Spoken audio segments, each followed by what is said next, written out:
Hi, Paul Slackers, Good News Broadcast, speaking of the national radios. Dr. Joy Browne. Hi, Doctor. How are you? I'm good. How are you guys? Okay.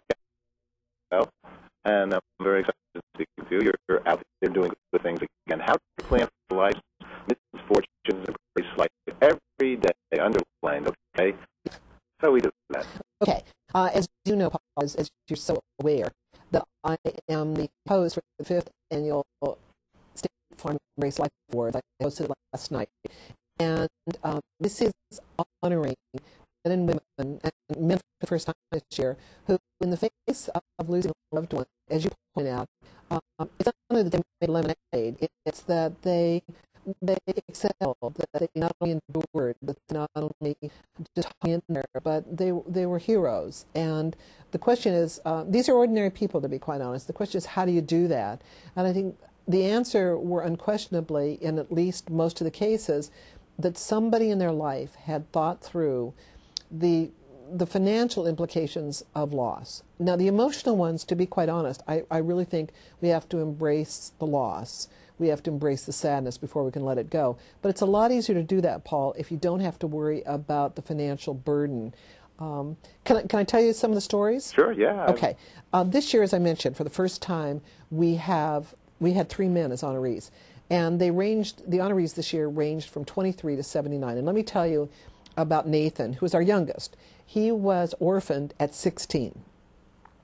And he had 2 younger siblings who were fairly young. He was 16, I think one was 4 and one was 2. And his parents were not particularly well educated, not particularly well off, to be quite honest. But they clearly were disciplined and thoughtful in that they had life insurance. So that Nathan had to grow up much faster than he intended to. He had to take care of 2 younger sibs. But he didn't have to drop out of high school. He didn't have to sell the house. He didn't have to split up the family because his parents, even in tough times, had put aside a little bit to really embrace him. And I'm sure that neither of them intended to die, and he certainly didn't intend to be an orphan at 16, but he was able to take care of his sibs, to continue with his education. And now, 7 years later, what he does outreach to young kids who've been orphaned. So he took that trauma in his life and made his parents' legacy paid off for him. At the other end of the spectrum,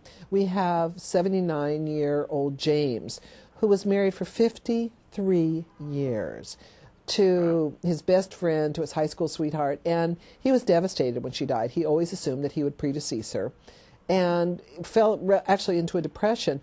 But what's unusual in this story is for that age person that quite often the man had life insurance, but the wife did not, and they both did. So there was some money, and his children really pushed him and said, "Dad, you can't just give up."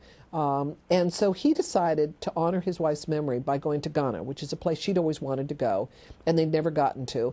And he fell in love with the country and with the people, and as a result, found a new purpose in his life, started building housing for people in Ghana, and is taking the $10,000 honorarium to build more houses. So I can't tell you all the stories, although I could tell you another 1 or 2, but if you go to SF, like State Farm, sfembracelifeawards.com, they're all 13 stories of this year, past honorees, some words about how you talk about this really important subject, some tips on how even in tough economic times you can find the space and the courage to plan for the future, and also how to nominate yourself or somebody else for next year's award. Well, we've interviewed you in the past about this, and we've been involved with this, I think, for a long, long time, because this is, in essence, good news. This is people doing good things, including State Farm itself, the company. I would also like to throw out there that I think it's important for everybody to, that's 18 plus, I guess, to have a will. Paul, you're exactly right. It turns out that September is actually Life Insurance Awareness Month. And I know, I know talking about money, especially in tough times, talking about the future, talking about death, is stomach-churning, palm-sweating kind of stuff. But if you can do it, and again, we've got the words on the website if you need them, to be able to talk about will, about life insurance, about the kids, but also about legacy, about how you want to be remembered. And I think that talking about legacy makes it less a terrifying idea and less a negative and more positive, because there's a great sort of prayer that says the way any of us achieve immortality is in the hearts of people who love us and the thoughts of people who remember us. And this is a way of literally putting some anchors, some bases, some foundation underneath that legacy. And you don't want to be remembered that you didn't do these things. You know, you're exactly right. I actually had a call about a month ago from a woman who was so angry because her husband died. She was 34 and he was 36, and they've been married 6 years. And her call to me was, how do I get past the anger? And, you know, there's always an anger, as you know, when someone dies, because we think, how could they leave us? Now, obviously, they didn't intend to, and it wasn't exactly their notion. But if in addition to that, he had no life insurance, no mortgage insurance, no nothing, and she was a financial illiterate. She didn't know anything about it, and her question was, how do I get over being so angry with him? And I think the answer is, you know, to think about consequence, to plan ahead, even in tough economic times, to have that discussion. I agree with you. I tell you right now, you and I would not be doing this interview on Good News Broadcast if it wasn't that my family and my sister and I and our family talked about these kinds of things.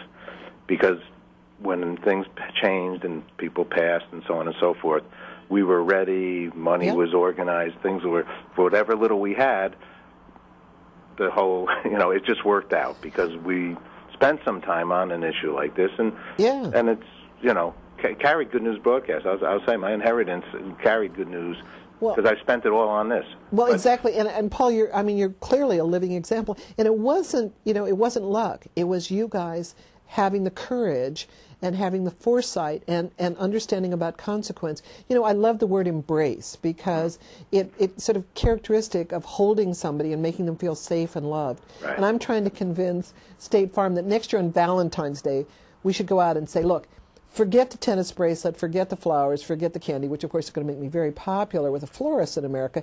Buy life insurance. Because that's how you embrace somebody. And exactly as you say, it gives you a chance to go and do what you want to do. And I'm sure every day when you say Good News Broadcast, you think of your parents and you think about their thoughtfulness and you feel embraced. I agree with you also. Another good thing on that same day is to renew your vows. I'm an interfaith minister also, and I renew some vows on that day for lots of people. You and I are going to have a discussion about this at some point, because I was very much in favor of that, and one of my listeners called and said, you know what, a vow is forever. You don't renew forever, that a vow is forever, that you may renew your commitment, but a vow is by definition forever. So I don't know. You and I may have to have some discussion about that. Okay, we're going to talk later. A little arm wrestling here. Okay, Joy. I know you have a lot of people to speak with. This is great. State Farm's always doing a good thing, and they're actually all around doing good things. They're a great company. I agree with you. And this year they tripled their commitment, so that's pretty terrific. Marvelous. Okay, well, we'll get back to them. We'll try to interview them as well directly. Thanks. Thanks, Paul. Okay, Joy. Bye-bye.